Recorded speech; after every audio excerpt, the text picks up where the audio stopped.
Hello everyone and welcome back to another Garp Challenge Enel video with another 5 teams. For this first team you can use Stampede Buggy with Limit Break Plus with his Fear Resistance at level 3, but I didn't want to do that so I just used Luffy Zoro instead. Marco Ace, very high attack booster. That also gets rid of the fear because they do a massive health cut to the crew. Mondor is here for the buff removal that Enel puts up at turn 1. He's also an affinity booster, though he probably isn't needed for the affinity because I forgot to swap a Kainu Fujitora on the final stage, which lowered my damage by about 33%. Now of course Luffy Zoro's, another advantage to Luffy Zoro is that you can get rid of the silence early on easier. Marco Ace has an okay swap, they just give themselves a matching slot. Kainu Fujitora is also very nice, allowing a free orb boost every turn.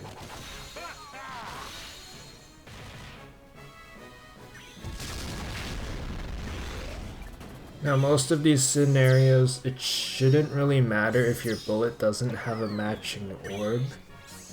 If it does, you can probably kill in 2 turns, you have a lot of HP. The only character you really want to kill is this Psy enemy right here, because he puts attack down. Even when he puts attack down, it isn't that big of a deal, because it's not a very big attack down. You can still out damage it, and by the time you reach the final stage, it'll be gone. The only support on this team that was necessary was probably Rayleigh on Luffy and Zoro to get rid of the bind on stage 2. If you're going to be using Buggy, you probably don't even need that support. You can just take extra time killing them because you'll just have to tank a bit more damage.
For this Dex team, it's just going to be another Kaido team, because I don't know, there's not much I can do in terms of different teams for Dex, because Kaido's always going to be the best option and there aren't many good Dex captains. Probably one of the best Dex captains is Kid, and I don't have him. Now the only real ways you can get around the final stage for Dex currently is either using Luffy Zoro or Treasure Map Nami Sanji Limit Break Expanded.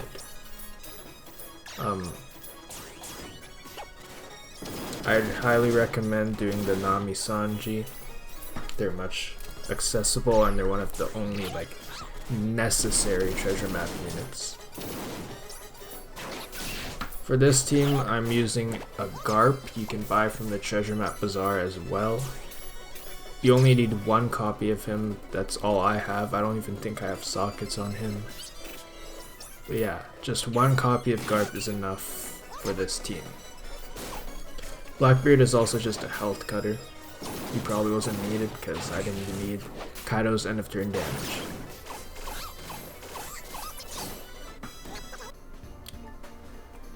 The Soba Mask team is quite slow. It was pretty, I think it was pretty safe. No.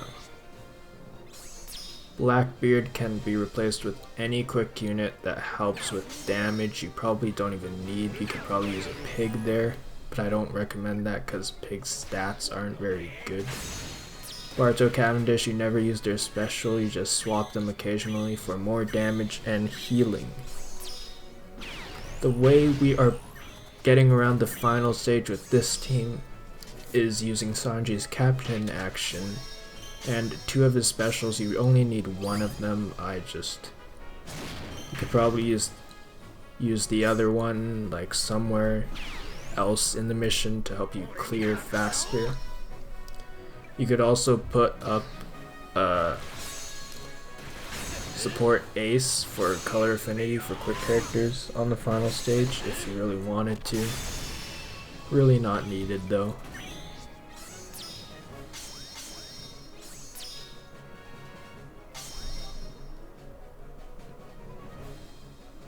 What is needed though is Shanks Crew for a 3.5 chain lock. Without it, I don't think you can clear this. Maybe with like limited rare recruit Vivi for her 3x chain lock. Chain locks are the only buffs that can be carried over because Enel clears all buffs. But chain locks are not considered buffs, they are considered a debuff. Sea Monster is really nice because it has a sailor ability that reduces special rewind. And one of the most annoying stages on this Enel thing is,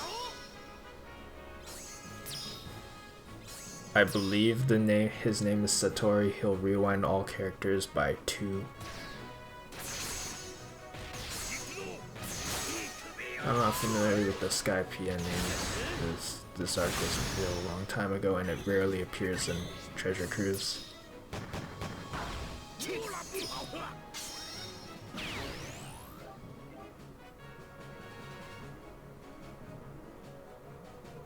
Another annoying thing about this challenge is this stage, the strength guy on the left, on the top left, he has a chance of being a 2-turn cooldown that can like be a discrepancy from this clip and maybe when I'm trying to do this again in the future, or if anyone wants to replicate this.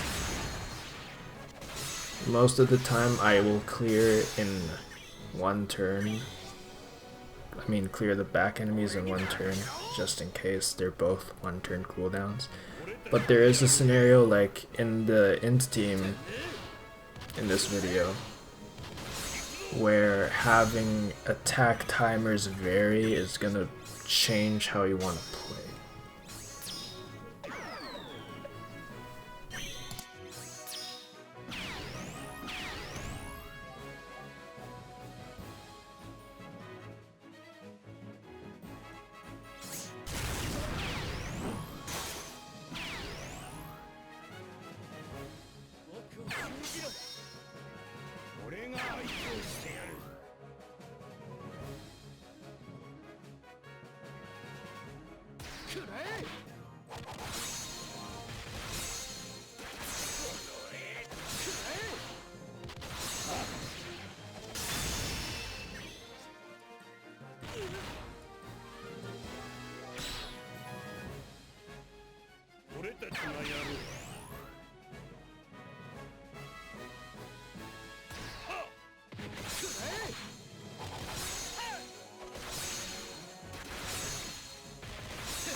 For this Shanks Crew team, Nami Sanji is not required. I forgot why I put them on this team.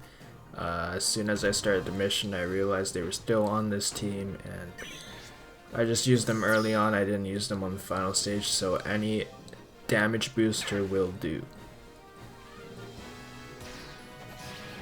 Hold'em is nice because he has that small HP cut to the crew, which will get rid of the fear, as well as removing Enel's barrier. I don't think it was necessary though. Komurasaki is nice because with support Flampe she can provide a small orb boost, as well as her double special allowing her to move bind later on in a stage.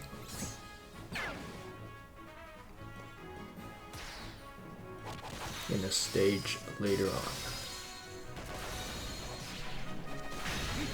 Other than that, Shanks Crew is very easy to use. You just hit 6 perfects and deal 2 million to 3 million damage, depending on your CC and supports. And limit break.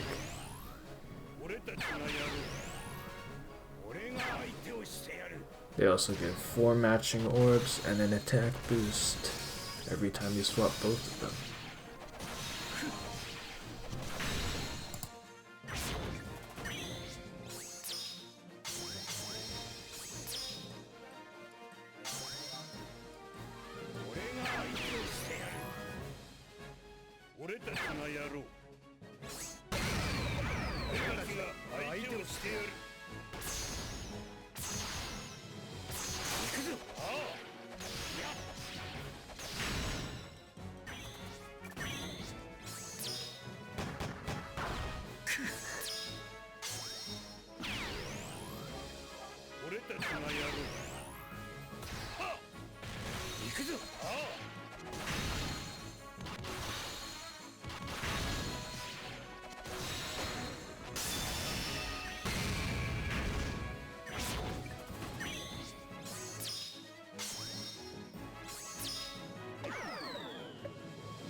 This team should be very safe with Warco. The only support you need is pudding to get rid of the fear on, not the fear, the stun on the final stage.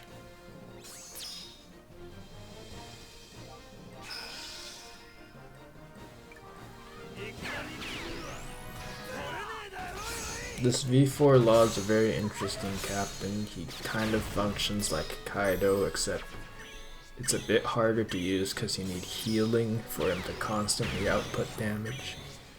So this Shirahoshi Mansherry for a mono int team is very nice because they provide healing every turn without having to do anything. And Whitebeard Marco as a sub will also provide healing. So it's very hard to die, especially when V4 Law's super type heals half of the max HP, as well as Shirahoshi special, which heals you to full pretty much always, as well as Whitebeard Marco also healing another 20k, Boa healing 20k, Reiju with pinch healing, not as much healing as the other units, but still can add up. Amande is kinda here for her 50% HP cut and barrier removal. She actually probably is needed on this team, though this is probably one of the only scenarios where you would ever use Amande, because you have enough time to build her special as well as Garp cooldowns. Not the fastest team, but probably really safe. There's a lot of healing, and you don't have to hit perfects that often except on the final stage.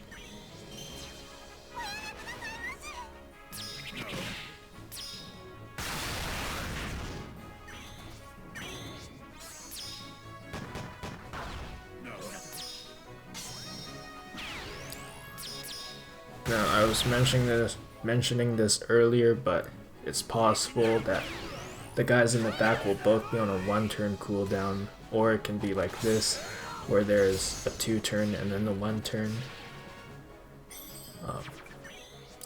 If they're both on a 1-turn, you probably want to activate a Boa special, just in case. You'll probably also clear the stage faster if they're both on that 1-turn cooldown, because then you won't have to wait for Wiper to attack.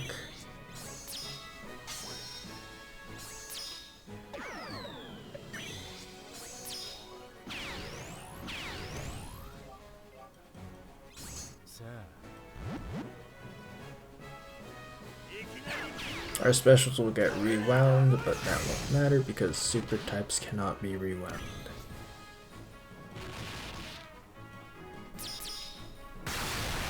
For damage output, units you want to hit with at the end of the chain are the Law, the Boa, and the Shirahoshi or the Mansherry, whichever one you are on. Actually, not the Mansherry because she is Psy and will get boosted by Law. So the main damage dealers are Law and Boa. Reiju, Amande, and Marco are only boosted by Law. Whitebeard is only boosted by Shirahoshi Mansherry, and he is Psy, so not boosted by Law. However, Whitebeard, Marco, and their dual form are both boosted by both and will probably deal the highest damage on the final stage.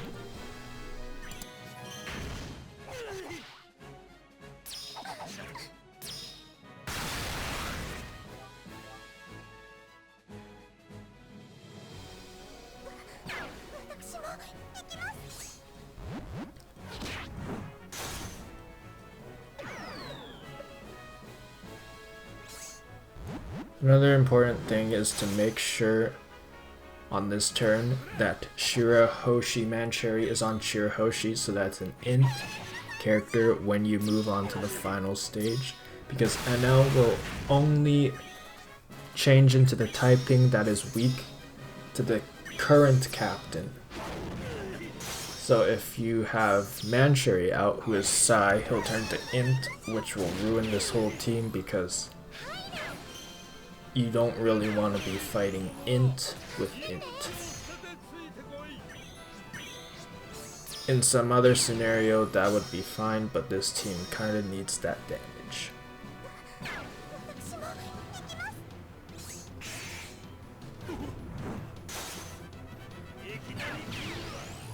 Whitebeard and Marco and Shira Hoshi Mansherry allow us to bypass the silence with their swaps, some of the only units in the game that remove silence with swaps, others being Leafy Zoro and units on Japan that will come to global at a later date. Monde really doing a lot of damage in this team, effectively 10 million HP, 5 million for the barrier removal and 5 million for the HP cut. If you would like to check out other videos, I do have a video I posted about 2 days ago, so it'll be up on my channel and I'll probably have a comment on it. Thank you for watching.